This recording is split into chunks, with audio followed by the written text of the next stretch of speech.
Pakistan television Lahore मरकज से 1979 में यादगार ड्रामा सीरीज अलिफ लैला पेश की गई। आज आप इस सिलसिले की कहानी अनमोल तोहफा मुलाहिजा फरमाएंगे।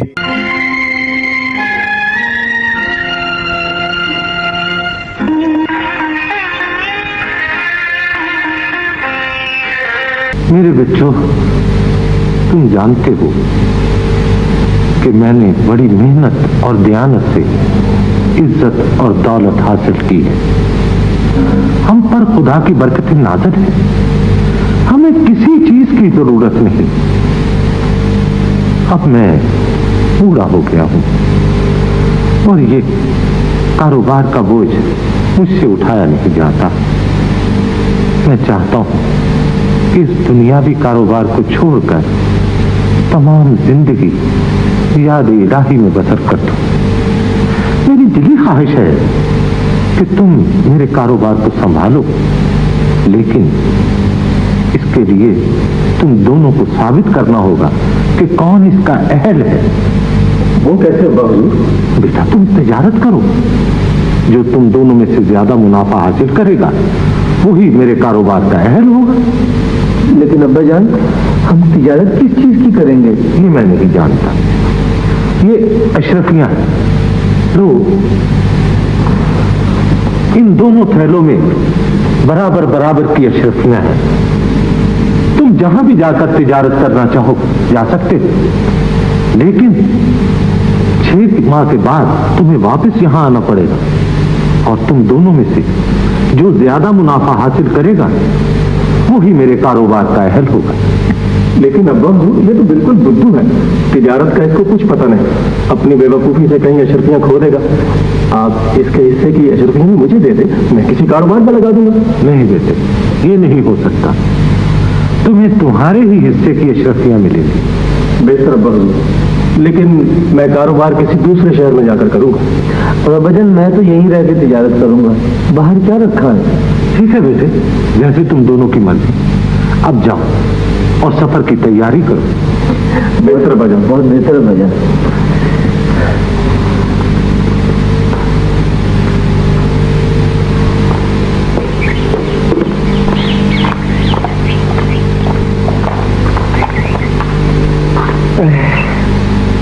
बड़ी प्यास लगी है, कहीं पानी भी नजर नहीं आ रहा।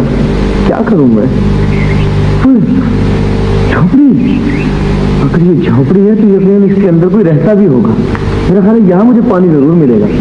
कोई है?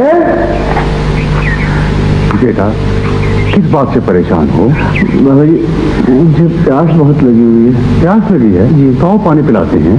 हमारी झोपड़ी में चलो बेटा। चलिए।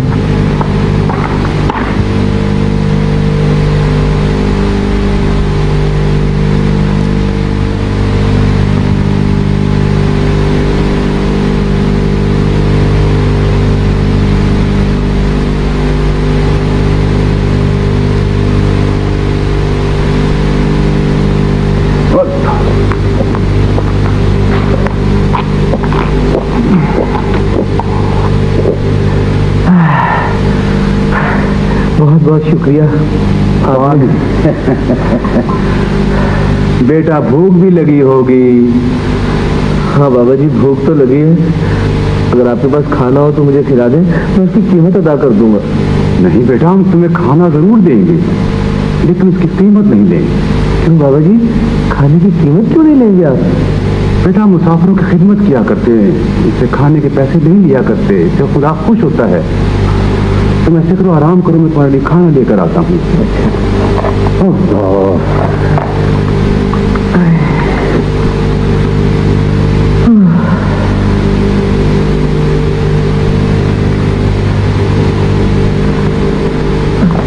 लो मेरे बच्चा, आराम से ऊपर होकर बैठ जाओ बेटा। ऐसे। हाँ, तो तुमने बताया नहीं कि कौन से सफर पे जा रहे हैं? बाबा जी, इसका तो मुझे खुद भी पता नहीं है। वैसे मैं घर से तिजारत करने के लिए निकला हूँ। तिजारत? बेटा, जंगल में कौन सी तिजारत हो रही है? भाई, अगर तिजारत करना ही है तो शहर में जाओ। भाई जी वो तो ठीक है, लेकिन मेरा दिल कहता है कि मेरी तिजारत किसी जंगल में होगी और मुझे मुनाफा भी यहीं से मिलेगा। ये देखिए ना, मेरे पास ये थैली है अशरफियों से भरी हुई, इसी से मैं यहाँ तिजारत शुरू करूंगा। अगर तुम्हारा दिल कहता है कि तुम्हारी तजारत किसी जंगल में होगी और तुम्हें मुनाफा भी किसी जंगल में मिलेगा, इसमें कोई राज जरूर है। राज? कैसा राज? तुम्हारे जैसा भोला भाला आदमी झूठ नहीं बोल सकता बेटा, लेकिन तुम्हें एक काम करना होगा बेटा। वो ये कि हमारे साथ इस झोंपड़ी में रहना होगा, और दूसरे ये कि तुम्हें रोजाना शहर जाना होगा और एक थैला अनाज का लाना होगा। वो थैला निस्फ तुमने बेटा चरिंद और परिंद को डालना है, और निस्फ जो करीब नदी बह रही है उसमें डालना होगा। वो तो ठीक है बाबा जी, लेकिन इससे क्या होगा? ये हम तुम्हें इस वक्त नहीं बताएंगे इस वक्त। बस तुम आज से ही काम शुरू कर दो और मुनाफा खुदा पे छोड़ दो। ये बातें जी तो फिर मुझे मंजूर है, मैं कल ही से जाके शहर से अनाज लाना शुरू कर दूंगा। खुदा तुम्हें इसका अजर देगा बेटा, खुदा।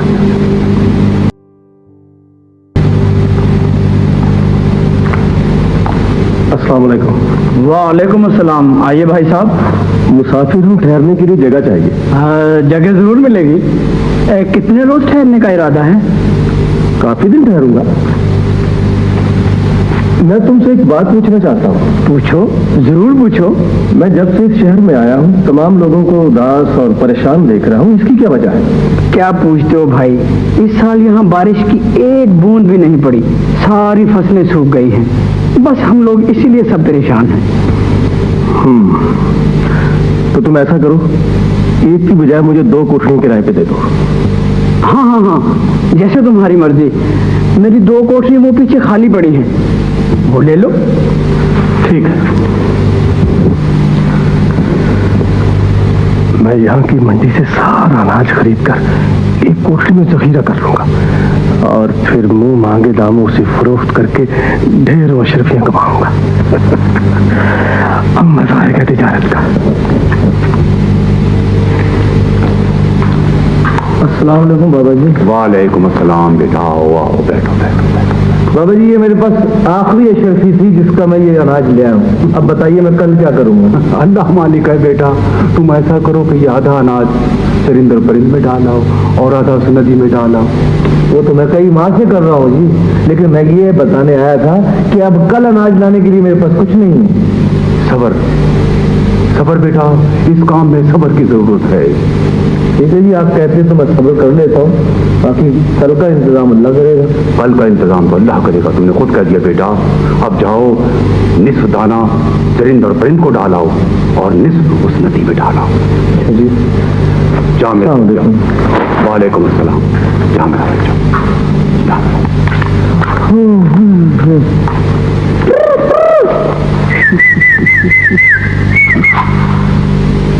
कमाल है, आज इस कदर खामोशी, कोई परिंदा ही नजर नहीं आ रहा। कहाँ गायब हो गए सारे? अच्छा फिर पहले मछलियों को दाना डाला था।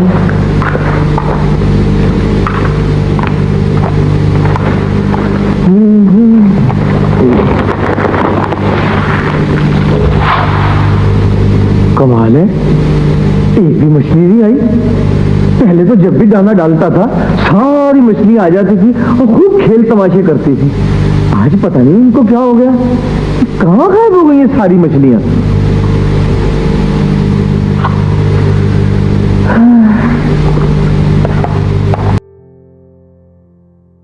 सबसे बेहतर, सबसे उम्दा, सबसे आला है आजकल डंटोनिक का बोलबाला है।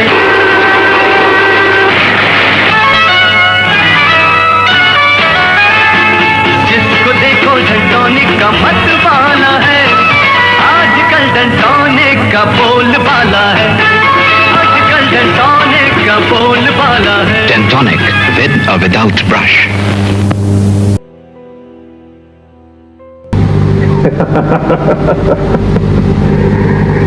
अब मजा आया तिजारत का। एक अशरफी की थैली की जगह इतनी सारी अशरफियां इकट्ठी हो गई। इतना मुनाफा तो कभी किसी ने किसी कारोबार में नहीं कमाया होगा। मैंने भी 10 गुना कीमत पे अनाज फरोख्त किया। मेरा ख्याल है मुझे वापस अपने घर चलना चाहिए। कौन है? दरवाजा खोलो। आ जाओ, खुला है, आ जाओ अंदर। तुम वही ताजिर हो जिसने अनाज जखीरा करके महंगे दामों फरोख्त किया? हाँ। चलो, तुम्हें बादशाह सलामत ने तलब फरमाया है। तो तुम वही ताजर हो जिसने सस्ते दामों अनाज खरीद कर जखीरा किया और फिर मुंह मांगे दाम लेकर फरोख्त कर दिया। जी हाँ आलम पना। तुमने लोगों की मजबूरी से फायदा उठाते हुए 10 गुना ज्यादा मुनाफा हासिल किया। क्या यह दुरुस्त है? लेकिन जहां पना ये तो तिजारत है। नहीं, ये तजारत नहीं, बल्कि ये तो बहुत बड़ा गुनाह है। तुमने गल्ला जखीरा किया और फिर नहायत महंगे दामों पर फरोख्त किया। ये बहुत बड़ा गुनाह किया तुमने लोगों की मजबूरियां खरीद कर बहुत बड़ा जुर्म किया है। इसकी सजा तुम्हें जरूर मिलेगी।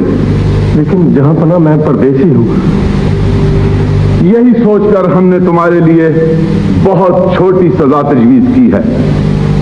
तुमने जितना मुनाफा लिया है उन लोगों को वापस कर दो जिन्होंने तुमसे महंगे दामों अनाज खरीदा, और बाकी रकम शाही खजाने में जमा करा दो और यहां से पैदल चले जाओ, ताकि तुम्हें एहसास हो कि किसी की मजबूरी खरीदने से कितनी सजा मिलती है।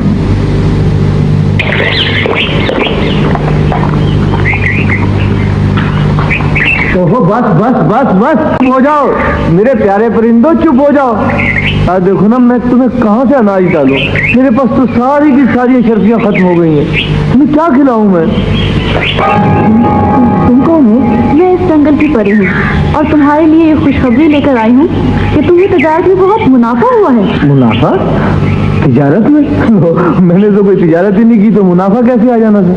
पिछले 6 माह से तुम जंगल के परिंदों और मछलियों को जो अनाज डालते रहे हो ना, हाँ? वो तजारत ही तो थी। अच्छा। और तुम्हें मालूम है कि कल जंगल के तमाम परिंदे तुम्हारे लिए तुम्हारी खिदमत का इनाम लेने कोकाब गए हुए थे। तभी मैं भी कहूँ ये सारे परिंदे कहाँ गायब हो गए, एक भी नजर नहीं आया। लेकिन वो कोकाब से मेरे लिए क्या लेने गए थे? वो कोकाब के पहाड़ों से तुम्हारे लिए ये कीमती हीरा लेने गए थे। और तुम्हें पता है कि ये परिंदों की तरफ से तुम्हारा इनाम है, और ये हीरा इस कदर कीमती है कि दुनिया में कोई भी शख्स इसकी कीमत अदा नहीं कर सकता। हाँ, अब तुम जाओ, क्योंकि जलपरी तुम्हारा इंतजार कर रही होगी। अच्छा जंगल की परी, बहुत बहुत शुक्रिया। लेकिन क्या जलपरी भी मुझे कोई इनाम देगी? क्यों नहीं, तुमने उसकी मछलियों की इतनी खिदमत जो की है। हाँ जी, क्यों नहीं। चलो, आधी अशरफियों का तो पैसा वसूल हुआ ना।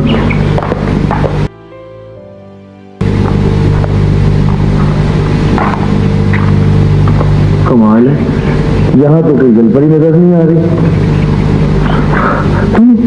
तुम कौन हो? मैं इस नदी की जलपरी हूँ। तुमने मेरी मछलियों की बहुत खिदमत की है, उसके लिए तुम्हारी मैं शुक्रगुजार हूँ। तुम्हें इस खिदमत का सिला देने के लिए कल तमाम मछलियाँ समंदर में गई थी, और समंदर की तह में से अनमोल कीमती मोती तलाश किया था उन्होंने तुम्हारे लिए। ये लो वो मोती। अरे वाह, कमाल है, ये तो बहुत खूबसूरत मोती है। लेकिन अच्छी जलपरी, ये मछलियां समंदर तक कैसे पहुंच गई? ये नदी जाकर दरिया में गिरती है और दरिया जाकर समंदर में गिरता है। पहले मछलियां दरिया में गई और उसके बाद समंदर में चली गई। लेकिन अच्छी जलपरी, क्या ये मोती वाकई बहुत कीमती मोती है? हाँ, ये बहुत कीमती मोती है। पूरी दुनिया में तुम्हारे अलावा किसी के पास नहीं है ये मोती। बहुत बहुत शुक्रिया जलपरी। लेकिन क्या मैं इसी तरह अगर परिंदों और मछलियों की खिदमत करता रहूंगा तो मुझे हीरे मोती इनाम में मिलते रहेंगे? यकीनन, खिदमत में ही बरकत है। और याद रखो, नेकी का सिला जरूर मिलता है।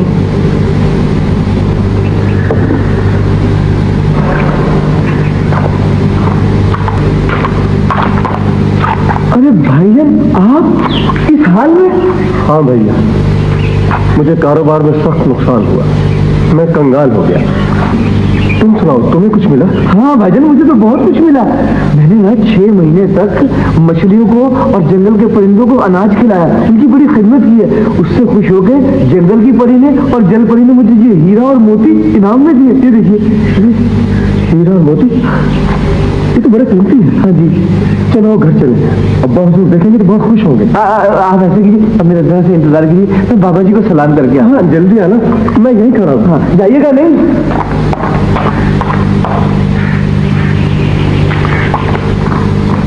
6 महीने गुजर गए, मेरे बेटे अभी तक वापस नहीं आए।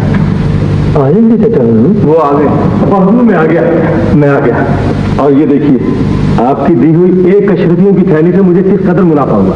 ये हीरा और मोती कितने खूबसूरत है, ये तुमने कहां से हासिल किए? अब्बा हुजूर मुझे कारोबार में बेहद मुनाफा हुआ और मैं ये हीरा और मोती खरीद कर ले आया।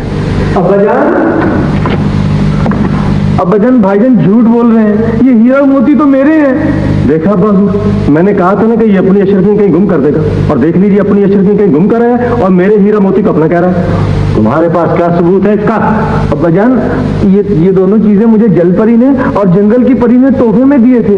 उन्होंने कहा था कि चूंकि तुमने 6 महीने तक हमारी नदी की मछलियों की और जंगल के परिंदों की खिदमत की है, इसलिए तुम्हारा इनाम है। अब्बा हुजूर ये झूठ है, आप गौर करें कि क्या परिंदे और मछलियां किसी को इनाम दे सकते हैं? अच्छा, अगर इनाम नहीं दे सकती तो बताया जनाब जी, आप ऐसा कोई और लाकर दिखाएं। तुम ला सकते हो? ला सकते? बजन, मैं तो लेके आया हूँ। ये देखिए, ये पहले से भी बड़ा हीरा है। जब भाईजान मुझे धोखा देके मेरा हीरा और मोती लेके आ गए ना, तो फिर मैं दोबारा परियों के पास गया। उन्होंने मुझे पहले से भी अच्छे हीरा और मोती दिए, बल्कि कहने लगे अगर तुम्हारा लालची भाई इसे भी छीन लेगा ना तो हम तुम्हें और दे देंगे। अब तुम क्या कहते हो? मैं बहुत शर्मिंदा हूँ अब्बा हुजूर। ये हीरा और मोती वाकई छोटे भाई के, जो इसे मछली और परिंदों की खिदमत के सिले में मिले। मैं आपसे वादा करता हूँ कि आइंदा कभी झूठ नहीं बोलूंगा, नाजायज मुनाफा नहीं कमाऊंगा और खिदमत का अपना शियार बनाऊंगा। आपके कारोबार का सही हकदार मेरा छोटा भाई है और यही इसके अहल है। जीते रहो बेटे, जीते रहो। आओ तुम, आओ मेरे अच्छे बच्चे। नाजरीन, इस वीडियो की तैयारी के लिए पाकिस्तान टेलीविज़न के प्रोग्रामों से इस्तेफादा किया गया है, जिसके लिए हम उनके तहे दिल से मशकूर हैं। हमें उम्मीद है हमारी आज की इस कोशिश ने आपके बचपन की यादों को ताज़ा कर दिया होगा। आप हमारे चैनल पर पाकिस्तान टेलीविज़न के सुनहरी दौर से मुतल्लिक दीगर यादगार वीडियोज़ भी मुलाहिज़ा फरमा सकते हैं। आपसे दरख्वास्त है कि हमारे चैनल को सब्सक्राइब कर लें और इस वीडियो को लाइक करना और अपना कीमती तबसरा करना ना भूलें। अपना ख्याल रखें। आपका बहुत शुक्रिया।